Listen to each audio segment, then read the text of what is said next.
Come on, yay! Hello, everyone. Are we good? Women's Cave, and no, Wilnona's not here with me. It makes me sad. I miss her. Yup. But my voice is here. Oh yeah, your voice is here. Your voice Yeah. So I couldn't just leave you alone. I don't know what you would do. Like you left me alone all last week, which was very enjoyable.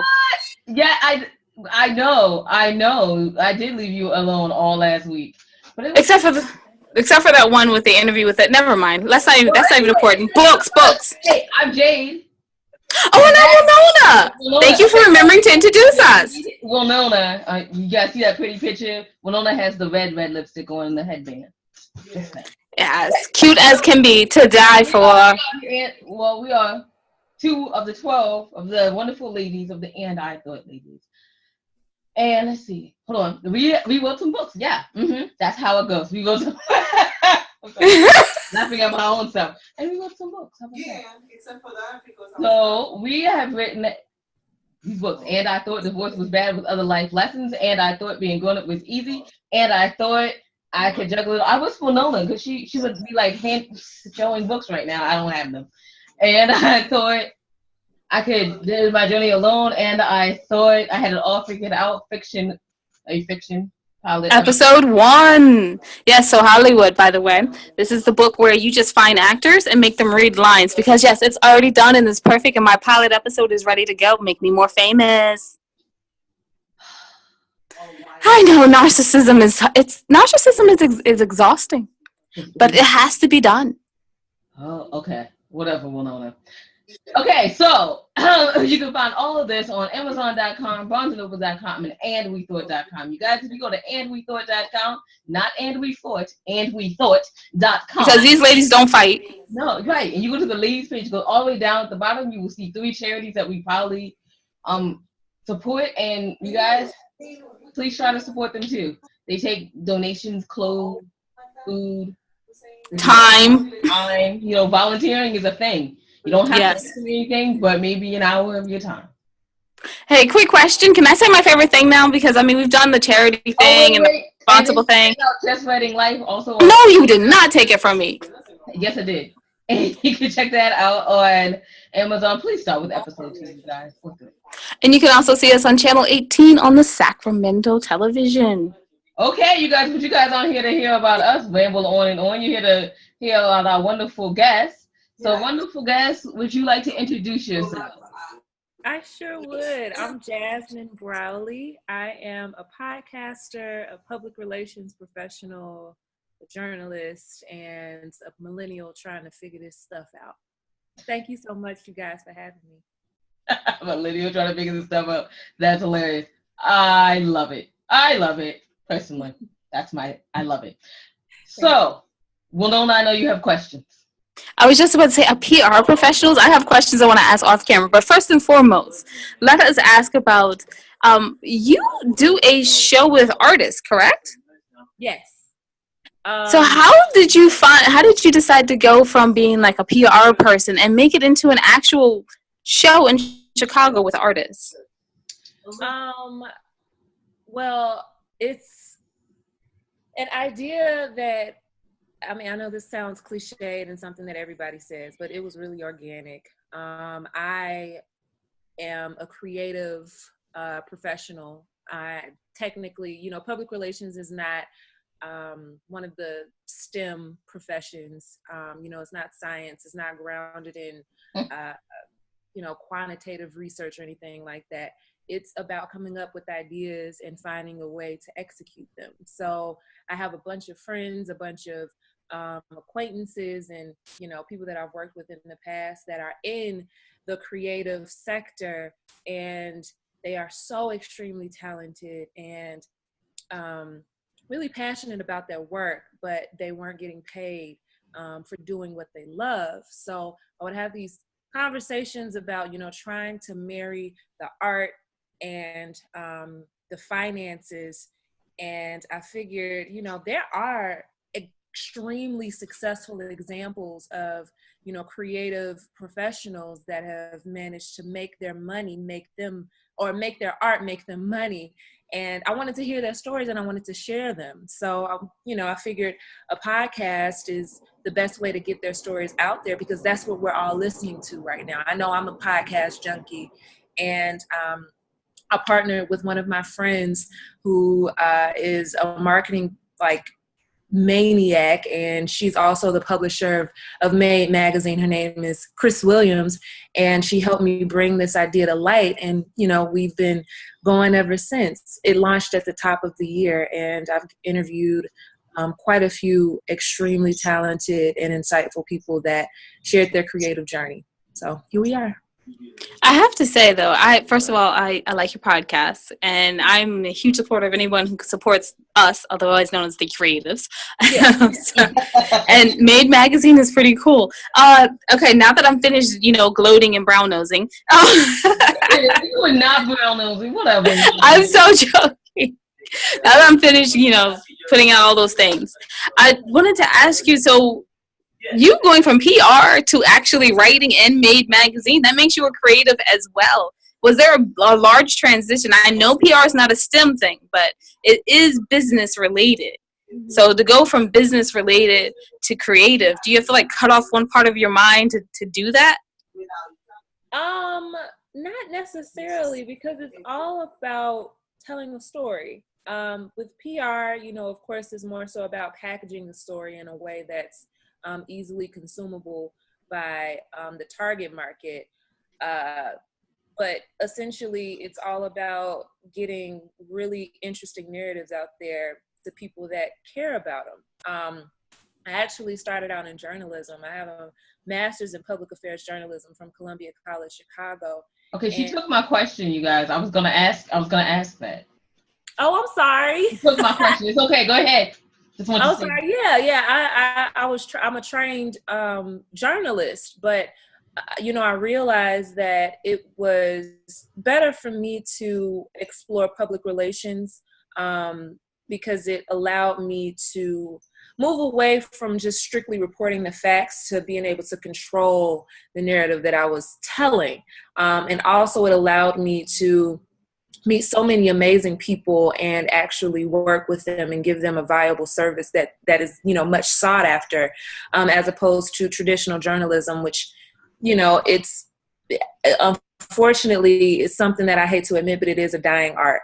So, it's not really my question's gone. This is how you know she's a journalism major. That's how you know. No, we have this problem with every journalist that comes on. Guys, every journalist, we have questions, and then they just start answering them down the list, and you're like, so my last question is, how do you feel in general? Like, did you have a great day? I bet you weren't expecting that one. Yeah. But basically, to wrap it all up, it's not really a matter of cutting off one brain and activating another section. It's just about tapping into one area and using that a little bit more than the other, and bringing it all together to tell the most useful story to people as possible. Sure. But you're back in the journalism game with Made magazine, so mad props. You found a job in that journalism area. Yeah, I can't. Jade. Well, she was in the middle of answering a question, and you just threw it to me. No, I understand. What were you saying, Jasmine? I apologize. I don't even remember anymore. Oh no, this is gonna be a horrible interview. Horrible. That is horrible. This is just a conversation. She was like, whatever you're saying is not important. Jade, you have something to say over there? Well, do you? Well, I do have something to say. I was going to say, so how was it working for a Made magazine? Was it like everything you thought it would be? Is it harder than you thought? No, it's a pleasure project of mine. I was there at the inception of the magazine. I've actually been working for Fame Enterprises, which is an integrated marketing company for like 4 years. And May came about 2 years ago. And it just made sense for me to, you know, make sure that I curate content for that particular project because I'm a journalist. So literally I, you know, go in and I interview some of the tastemakers, you know, in the culture right now, moving the culture forward and getting them to tell the behind the scenes stories of all of the cool things that they're doing. And I get to do it on my own time, you know, like, for example, I have an interview with Devin Franklin coming up soon, Megan Good's husband, and, you know, the big time exec, and, you know, just people like that I've always wanted to touch base with. Unfortunately, through May Magazine, I can do that. So it's been amazing. Okay. Jasmine, I apologize for this already. No, don't sincerely and wholeheartedly. No, Wilnona, I'm saving myself. Yeah, save yourself. Oh, I have to save myself, Jasmine. My narcissism can't like throw me off the cliff of you know, my normal requests. So anyway, which takes me back to being professional, because apparently this conversation needs to become a professional interview at some point. I'm actually going to ask another question, Wilnona. You just like, let me go ahead, Jade. I'm going to be quiet. What would you tell people out there here that, okay, so they're in their STEM job and they really are creative. What would you tell them? What are the steps that you would tell them to transition from their normal culture job to a creative job? Give us the top 5 steps you would give. Yeah. Well, I'm no expert. The reason that I actually created the podcast is to tap the brains of those that have successfully done it.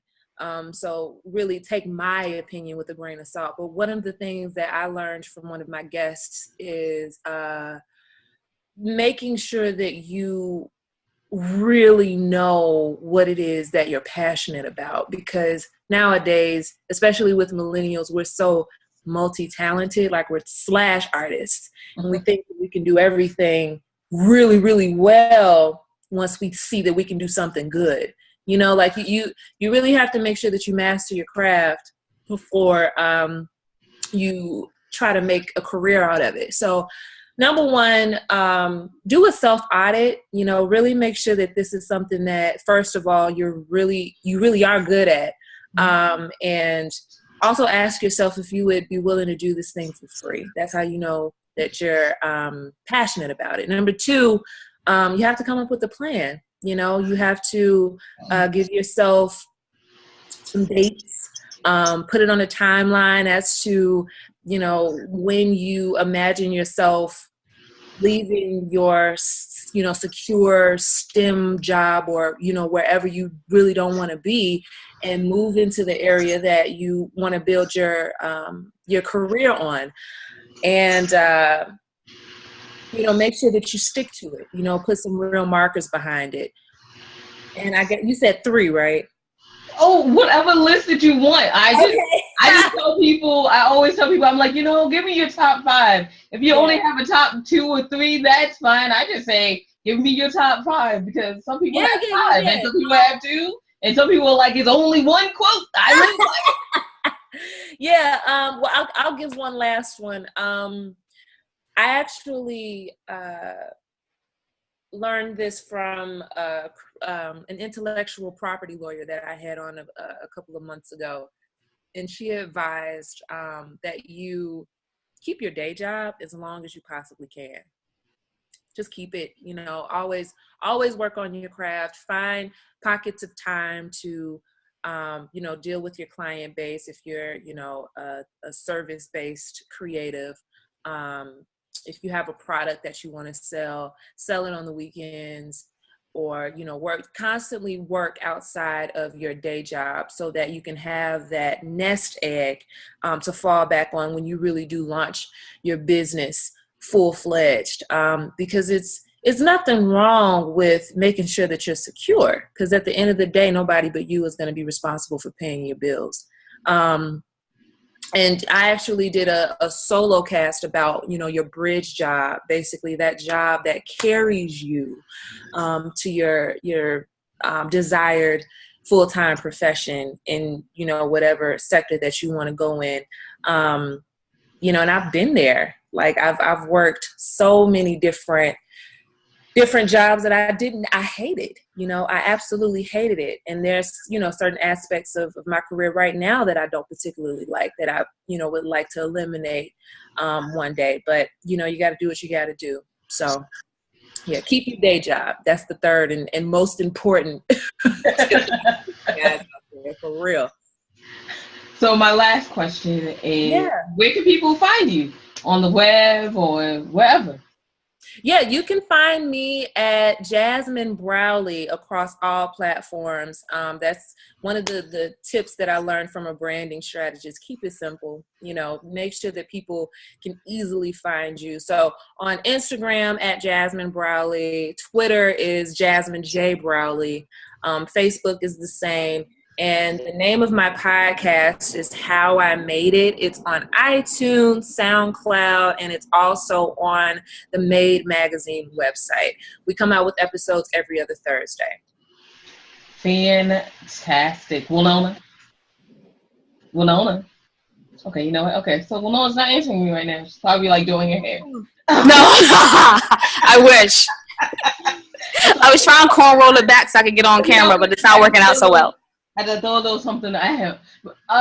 So this is bringing us to the end. I know it went by so quickly, but you can find us, your ladies, at andwethought.com. And wisdom is all around you if you're open to finding it and accepting it. So peace and love, you guys, from Wilnona. And guess what? Well, this week I have no broken nails. And Jade. Bye-bye. Bye-bye.